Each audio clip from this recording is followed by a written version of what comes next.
Si vous avez plus de 60 ans et que vous prenez des vitamines tous les matins, j'aimerais que vous m'accordiez quelques minutes très attentives. Parce qu'il y a une idée qui a été répétée pendant tellement d'années qu'elle est devenue presque invisible. Plus on prend de vitamines, plus on se protège. Une pour les os, une pour la mémoire, une pour l'énergie, une pour l'immunité. Et l'on suppose naturellement que tout cela ne peut faire que du bien. Mais après 60 ans, la réalité devient beaucoup plus subtile. Le foie élimine moins vite. Les reins filtrent moins efficacement. Les vaisseaux deviennent plus fragiles. Les nerfs aussi. Et ce qui semblait anodin à 40 ans peut devenir, à 65 ou 75 ans, une habitude qui fatigue silencieusement le corps. Aujourd'hui, j'aimerais donc faire ce tri avec vous. Nous allons parler des vitamines et compléments qu'il vaut mieux arrêter, éviter ou au moins reconsidérer après 60 ans. Puis nous verrons ceux qui méritent souvent beaucoup plus d'attention. Pas avec peur, pas avec rigidité, mais avec discernement. Parce que vous n'avez pas besoin de plus de pilules, vous avez besoin de meilleures décisions. Restez bien avec moi jusqu'au bout, parce que je vais aussi vous laisser un réflexe très simple pour regarder vos flacons autrement dès ce soir. Et comme toujours ici, je ne cherche pas à compliquer votre vie. Je cherche à protéger votre énergie, votre cerveau, vos muscles et votre avenir. L'âge n'est que le début. Commençons par ce qu'il vaut mieux éviter ou, au minimum, regarder de très près. Le premier, c'est la vitamine A sous forme de rétinol. La vitamine A a une très belle réputation. On la relie à la vision, à la peau, à l'immunité. Et tout cela est vrai, dans le bon contexte et à la bonne dose. Mais ce que beaucoup de personnes ignorent, c'est que le rétinol n'est pas une vitamine que le corps élimine facilement. Il se stocke. Et après 60 ans, cette capacité de stockage devient justement ce qui peut poser problème. Le corps élimine moins vite et la vitamine A sous forme de rétinol peut s'accumuler doucement au fil du temps. Pas forcément de façon spectaculaire, pas en une journée, mais assez pour créer à la longue un terrain moins sain. Dans la vraie vie, cela peut se traduire par une fatigue étrange, une peau plus sèche, des cheveux plus cassants, des étourdissements, une gêne visuelle, parfois une sensation d'inconfort qu'on attribue trop vite à l'âge lui-même. Et ce qui me dérange le plus, c'est que beaucoup de compléments dits seniors ou immunité en contiennent déjà, alors que la personne mange en plus des aliments qui en apportent naturellement. Sans s'en rendre compte, elle additionne encore et encore. Je ne vous dis pas de supprimer toute vitamine A, je vous dis surtout de privilégier une approche plus intelligente. Les aliments riches en bêta-carotène, comme la patate douce, les carottes, les légumes verts foncés, permettent au corps de fabriquer ce dont il a besoin de manière beaucoup plus souple. C'est une forme plus sage, plus physiologique, plus respectueuse d'un organisme mature. Le deuxième complément à reconsidérer sérieusement, c'est le fer, sauf si une vraie carence a été diagnostiquée. Je sais que beaucoup de personnes associent immédiatement le fer à l'énergie. Fatigue égale fer. Et pourtant, après 60 ans, ce raisonnement peut devenir piégeux. Le problème, c'est que le corps n'élimine pas facilement l'excès de fer. Il le stocke dans différents tissus. Et chez les hommes ou chez les femmes après la ménopause, les pertes naturelles de fer sont souvent bien moindres qu'avant. Cela veut dire qu'en dehors d'une vraie carence prouvée, on a rarement besoin d'en ajouter machinalement. Un excès de fer peut devenir irritant pour l'organisme. Il peut favoriser une forme de stress oxydatif, fatiguer certains tissus, participer à une inflammation silencieuse et parfois à ce brouillard ou à cette lourdeur que l'on appelle trop vite vieillissement. Et le piège, là encore, c'est le cumul. Un multivitamine qui contient du fer, une alimentation déjà correcte, parfois des céréales enrichies. Et soudain, on ajoute sans raison quelque chose dont le corps n'a pas besoin. Donc ici, la règle est très simple. Ne prenez pas de fer parce que vous êtes fatigué. Prenez du fer uniquement si des analyses claires montrent que vous en avez besoin et avec l'avis de votre médecin. Troisième point très important, les compléments de calcium pris seuls. Pendant longtemps, on a résumé la santé osseuse à un message extrêmement simple. Après un certain âge, il faut prendre du calcium. Et pourtant, après 60 ans, le sujet est beaucoup plus complexe. Le problème n'est pas le calcium lui-même, il est indispensable. Le problème, c'est le calcium isolé, pris comme si le corps allait automatiquement l'envoyer là où il faut. Car ce n'est pas toujours ce qui se passe. Le calcium a besoin de partenaires. Il a besoin de vitamine D3, il a besoin de vitamine K2, il a besoin de magnésium. Il a aussi besoin de mouvement. Sans cela, une partie du calcium peut finir là où on ne le veut pas, dans des tissus, dans certaines calcifications, dans une rigidité qui n'aide ni les artères, ni les articulations, ni forcément les os. Je le dis souvent, après 60 ans, la nutrition n'est plus seulement une question de quantité, c'est une question de direction. Si vous prenez du calcium, posez-vous cette question. Est-ce qu'il est accompagné des bons partenaires? Et surtout, est-ce que j'en ai réellement besoin compte tenu de ce que je mange déjà? Parce que beaucoup de femmes consomment déjà du calcium dans leur alimentation, puis ajoutent encore un comprimé, sans jamais regarder l'ensemble. Quatrième élément à regarder de très près, les fortes doses de vitamine B6. Beaucoup de personnes voient la vitamine B6 comme une vitamine de l'énergie, du système nerveux, du métabolisme. Et en petite quantité, oui, elle a son intérêt. Mais à dose trop élevée, surtout sur le long terme, elle peut devenir problématique. Et cela, beaucoup de seniors l'ignorent totalement. Une B6 trop fortement dosée peut irriter les nerfs au lieu de les soutenir. Elle peut finir par provoquer des fourmillements, des engourdissements, une sensation étrange dans les pieds ou les mains, une baisse de stabilité, parfois même une fatigue musculaire que l'on attribue à autre chose. Ce qui est troublant, c'est que ces signes ressemblent justement à des problèmes que l'on associe spontanément à l'âge. On pense alors avoir besoin de plus de soutien nerveux, alors qu'on subit peut-être déjà un excès. Et ce qui me préoccupe beaucoup, c'est que certaines formules énergie, nerfs, mémoire ou stress sont très fortement dosées, parfois sans que les personnes regardent vraiment les chiffres.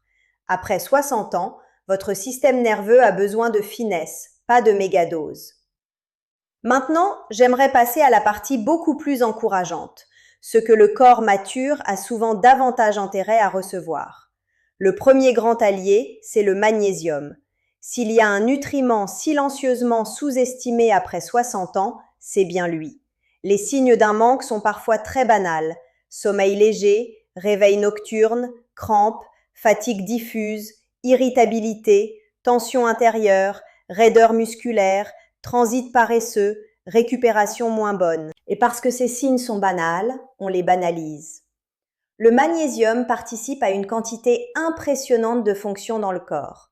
Il soutient le rythme cardiaque, le relâchement musculaire, la qualité du sommeil, l'équilibre nerveux, la gestion du sucre et même la santé osseuse en travaillant avec d'autres nutriments. J'aime beaucoup le magnésium parce qu'il n'est pas spectaculaire, il est profond. Il ne donne pas l'illusion d'un coup de fouet. Il reconstruit un terrain plus stable. Bien sûr, toutes les formes ne se valent pas. Certaines sont mal tolérées, d'autres mieux absorbées. Mais l'idée générale est simple. Après 60 ans, beaucoup de personnes ont plus à gagner à optimiser leur magnésium qu'à empiler des compléments excitants. Deuxième grand allié, la vitamine D3. La vitamine D3 est presque comme une chef d'orchestre discrète. Elle joue sur les os, bien sûr, mais aussi sur les muscles, l'immunité, l'humeur, la force générale, parfois même la sensation d'élan vital. Et le problème, c'est qu'en vieillissant, la peau produit moins facilement de vitamine D grâce au soleil. On passe aussi plus de temps à l'intérieur. Résultat, l'insuffisance devient beaucoup plus fréquente qu'on ne le pense. Or, une vitamine D3 trop basse peut participer à une fatigue persistante, une faiblesse musculaire, un moral plus fragile, des infections plus fréquentes, une récupération moins bonne et une vulnérabilité globale accrue. Ce que j'aime dans la D3, c'est qu'elle ne sert pas seulement à éviter une carence. Elle aide le corps à rester plus solide, plus réactif, plus résistant. Mais là aussi, je veux être nuancée. La bonne dose dépend du contexte et idéalement d'une prise de sang. L'objectif n'est pas de prendre énormément. L'objectif est d'être correctement nourri. Troisième allié essentiel, la vitamine B12. Et là, je voudrais vraiment attirer votre attention. Après 60 ans, la B12 devient un sujet majeur, non pas parce que tout le monde en manque, mais parce que le risque de mal l'absorber augmente nettement. Le corps produit souvent moins d'acidité gastrique. Certaines personnes prennent des médicaments contre le reflux, d'autres prennent de la metformine, et tout cela peut réduire l'absorption de la B12. Le résultat ? Une fatigue qu'on ne comprend pas, des jambes moins sûres, des fourmillements, une humeur plus basse, un brouillard mental, une mémoire moins nette, parfois une impression de glisser doucement sans savoir pourquoi. Ce qui me frappe avec la B12, c'est à quel point son manque peut imiter le vieillissement normal. Et pourtant, quand on corrige une vraie insuffisance, certaines personnes sentent une différence très réelle dans leur énergie, leur stabilité, leur clarté. La B12 n'est pas une vitamine glamour, mais après 60 ans, elle peut devenir une vraie ligne de protection pour le cerveau, les nerfs et la vitalité. Et enfin, le dernier allié, peut-être le plus précieux sur le long terme, les oméga 3, en particulier EPA et DHA. S'il y a un nutriment qui soutient à la fois le cœur, le cerveau, les articulations et l'inflammation, c'est bien celui-là.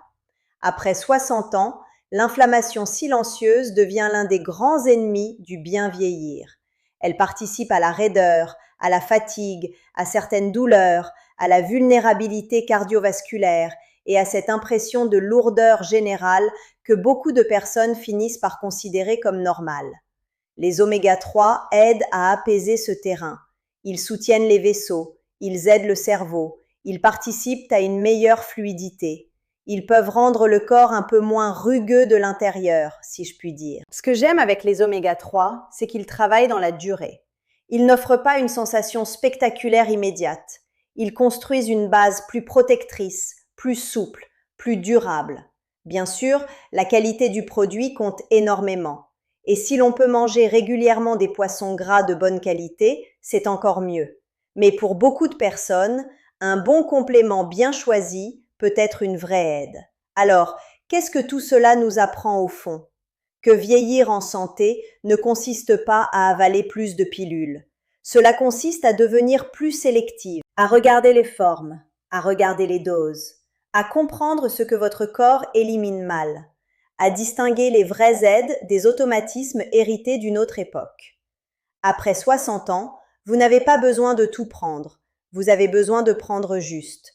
Alors retenez ceci, méfiez-vous du rétinol en excès, ne prenez pas de fer sans preuve de carence, questionnez le calcium isolé, évitez les mégadoses de B6 et regardez de plus près le magnésium, la vitamine D3, la vitamine B12 et les oméga 3, parce que ce sont souvent eux qui soutiennent vraiment le terrain du corps mature. Et avant de terminer, j'aimerais vous laisser un geste très concret pour ce soir.